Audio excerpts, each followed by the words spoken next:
Y bueno, pues regresamos aquí al programa de Café y Noticias y como ustedes ya se pudieron haber dado cuenta, pues el día de hoy, miércoles, es día de la Casa en Llamas con nuestra compañera Dulce Olvera, a quien le damos la bienvenida. Muchas gracias por estar aquí, Dulce. Buenos días, Romina, Daniela, gusto Buenos volver días. al estudio. Por una u otra cosa no había venido, pero ya estamos aquí para platicar de temas ambientales como siempre. Ya estás en deuda, ¿eh? Sí, ya tenía mucho que no venías. Sí. Pero a ver, Bueno, hoy te vas a desquitar y nos vas a hablar de un temazo. Como siempre, Dani. Quiero preguntarle si alguna vez han ido a Tepoztlán, Morelos, cómo lo asocian, un lugar donde se puede ir a descansar, a subir el Teposteco, tomar una miche. Pues a pueblear, o sea, es como dicen, ir a caminar sobre el pueblito, pero creo que últimamente lo siento como que mucha gente está empezando a comprar casas allá, se está como con mucho turista, pero de más. Ya no voy a hablar también yo de más. Mucho extranjero, como ocurre también acá en el centro del país, en la Ciudad de México, también como mucho boom de extranjeros. Y sí, bueno, es una zona de naturaleza hermosa, Así donde es. uno se va y a hacer que el yoga, que aquello, y a comer tacos de cecina. Así es, pues justo él le dio en el clavo, Romina, este exceso de migración salvaje, como lo llaman los activistas que están pues documentando justamente esta entrega ilegal de terrenos en áreas protegidas como el mismo Teposteco. Entonces vamos a hablar de esta urbanización sin control. Son comuneros de Tepoztlán y aledaños y también los ayuntamientos del mismo Morelos quienes están entregando terrenos ubicados en áreas protegidas de Tepoztlán, tanto para desarrollo inmobiliario como para turístico, esto es denominado ecoturismo. Y bueno, es porque ofrecen despertar entre montañas, en una región que, como ustedes decían, ya está habitada pues por extranjeros, pero también por políticos. Ahorita les voy a decir como quiénes.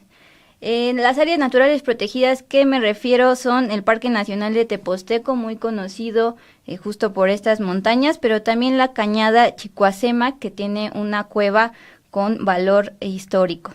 Y bueno, la preocupación de que estén construyendo terrenos ahí es porque es una recarga clave de agua todas estas zonas. Y por eso los tepostecos están exigiendo un freno a los permisos ilegales que se están dando en construcciones.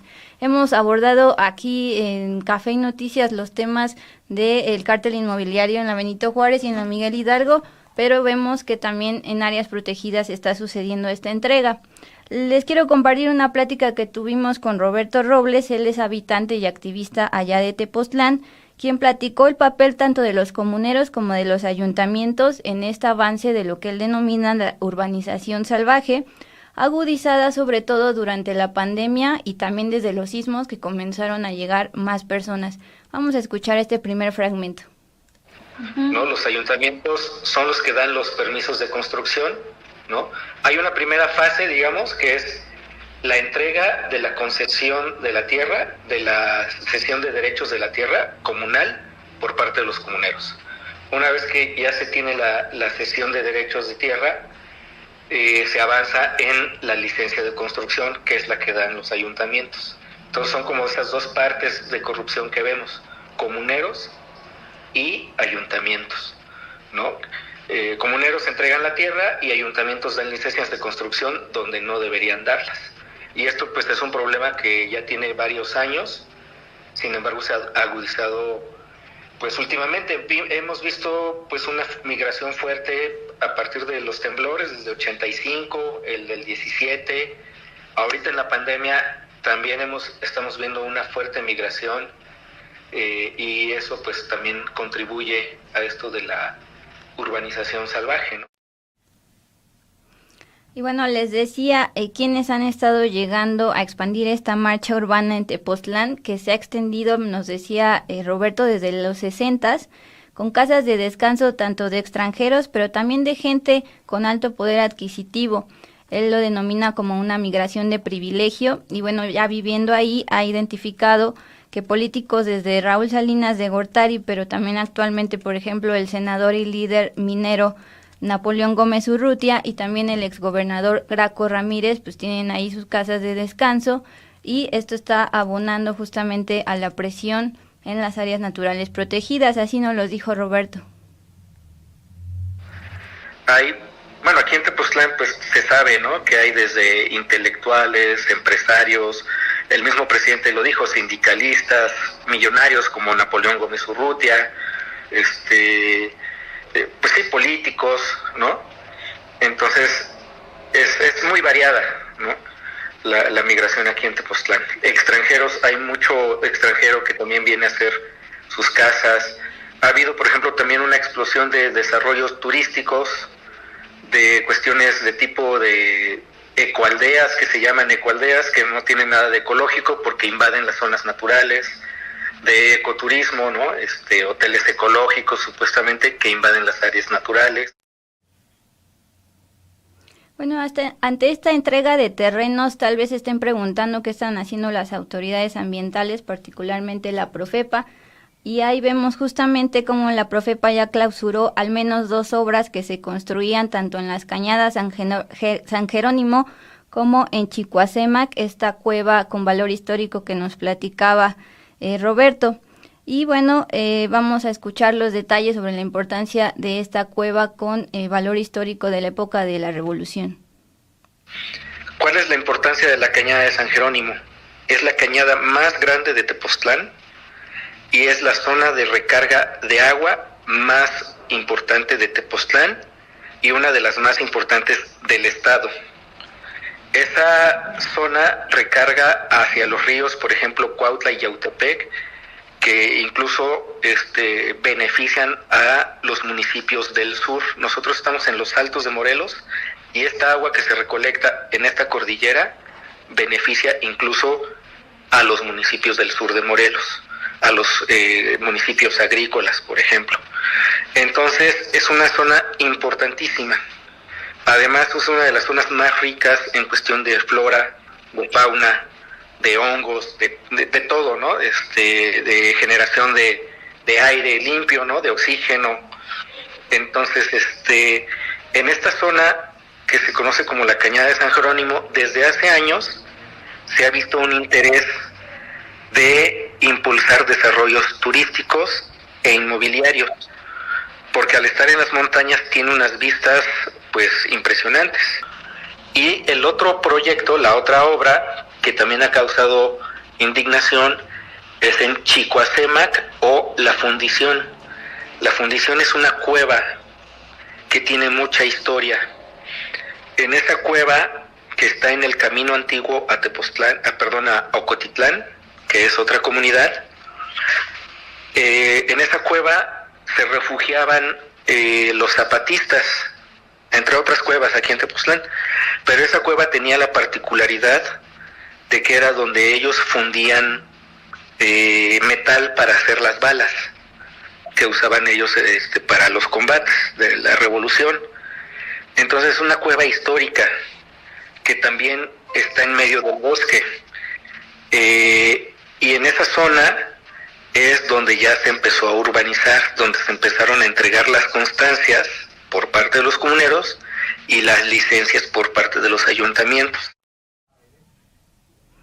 Y bueno, Dani, fuera del aire me preguntaba sobre la cuevita y ahí podemos ver cómo los zapatistas ahí preparaban sus balas, como ya nos contaba Roberto. También le voy a pedir por favor a Jorg en operaciones que proyecte el video donde se ve propiamente cómo ya estaban construyendo.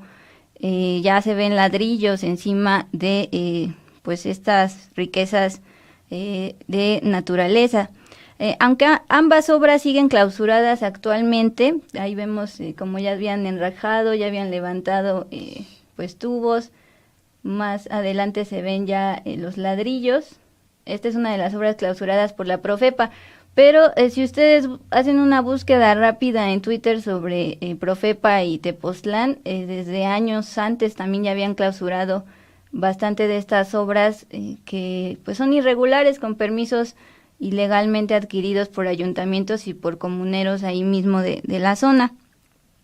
Y bueno, además Roberto nos dijo que hay más denuncias previas contra otras obras irregulares, es decir, de nada sirve que clausuren estas dos cuando se sabe que desde antes habían denunciado sobre otras obras, pero estas dos tuvieron particularmente relevancia porque salieron en una conferencia matutina con el presidente Andrés Manuel López Obrador. Vamos a escuchar esto último que nos dice Roberto, sobre todo porque ya lograron reunirse con la SEDATU a partir de que se denunció en la mañanera. Pues evidentemente, como pues ya la Profepa y las instituciones vieron a más de 1,500 personas reunidas en la explanada municipal, pues ya la pensaron, ¿no? Porque las denuncias hay desde hace mucho tiempo. Hay denuncias por el camino a la pirámide, donde también hay obras, en el barrio de San Pedro, que también es uno de los barrios altos que están en los cerros, donde también hay obras, hay denuncias. En la comunidad de San Andrés hay denuncias por invasión de barrancas. En Santo Domingo, Cotitlán, hay denuncias. Sin embargo, las denuncias no avanzan, no prosperan. Pero cuando la Profepa y las instituciones vieron a 1,500 personas reunidas, bueno, pues ya vinieron y no les quedó de otra que clausurar esas obras. Y ahorita tienen los sellos todavía. Lo que nosotros queremos es que se frene ya la otorgación de permisos y de constancias en las zonas naturales protegidas. Para lo cual consideramos que es muy importante que, así como la comunidad destituyó o desconoció a la representación comunal, necesitamos que las instituciones hagan lo propio, que no permitan que estas personas que tienen incluso denuncias por agresiones físicas y demás sigan trabajando. O sea, es insostenible ya que ellos estén en esta posición de poder aquí en Tepoztlán. Bueno, pues ahora ya tienen el panorama de lo que está pasando en Tepoztlán, este pueblo al que solimos ir a descansar y ver la belleza del Teposteco, pero bueno, a sus alrededores pues personas están regalando la riqueza de todos, que es un área natural protegida en el caso del Teposteco. Dani, Romina, ¿cómo ven? Aquí, por ejemplo, a mí me salta la duda, mencionabas ahorita, son los municipios los que entregan estos permisos irregulares, y entonces aquí se tendría que investigar a estas autoridades municipales, es decir, además de la intervención de la clausura, pues está bien que lo clausuren, pero lo ideal es de que se fueran con las autoridades que están haciendo toda esta red para entregar este tipo de permisos, o a quién le correspondería hacer esas investigaciones y sanciones. Sí, claro, es justo ir a la raíz del problema, no solo ya cuando se está construyendo y levantando estos ladrillos. Como nos les explicaba Roberto, Romina, por un lado están los comuneros, que son los propietarios de estos terrenos, se corrompen y los entregan, y quienes dan los papeles falsos son los ayuntamientos, es decir, los que están en los municipios que rodean Tepoztlán, donde, como ya decía esta Daniela, y venden buena cecina. Sí. Y también decías Itacates. Itacates también. Pero, oye, no, sí, a mí también es lo que me salta, y no solamente con el caso de sino que con muchos que llegan a mañanera, y es bueno porque es un foro excepcional para muchos temas, unos buenos, unos no tan buenos, pero se utiliza de mil maneras. Pero en este caso, donde gente está desesperada de, oiga, están haciendo esto en reservas naturales, en Tepoztlán, que es un área que uno tiene que cuidar siempre, que se le encargue a la SEDATU, por ejemplo, que fue la indicación del presidente López Obrador, y uno dice, bueno, ¿y el gobernador Cuauhtémoc Blanco qué? Él puede seguir ahí en lo suyo, jugando a ser gobernador, o a hacer como que hace, y ya, más responsabilidades para el gobierno federal. Pues en este caso los delitos ambientales, recordemos que son a nivel federal, entonces considerando que el mismo exgobernador Graco Ramírez también tiene propiedades en Tepoztlán, pues qué mejor que saltarse a la autoridad estatal, ir a la raíz del problema a nivel municipal, y bueno, este lunes ya pudieron reunirse los activistas con la SEDATU justamente para que se revisen estos permisos apócrifos, como se ha visto aquí mismo en la Ciudad de México en algunas delegaciones. Pero, por ejemplo, estamos hablando de delitos ambientales ya en instalarse en estas zonas protegidas, Pero, y aquí, pues, aquí es terrible porque le correspondería a la Fiscalía, si son delitos federales, a la Fiscalía investigar, y ya sabemos qué pasa con la Fiscalía General de la República. Pero, por ejemplo, en la falsificación de documentos, esos podrían ser también delitos, o sea, si realmente quisieran las autoridades y hubiera voluntad, tratarían de encuadrar al menos el delito de falsear documentos en un delito del fuero común. Es decir, que tampoco se fue mucha voluntad como para ir a la raíz del problema.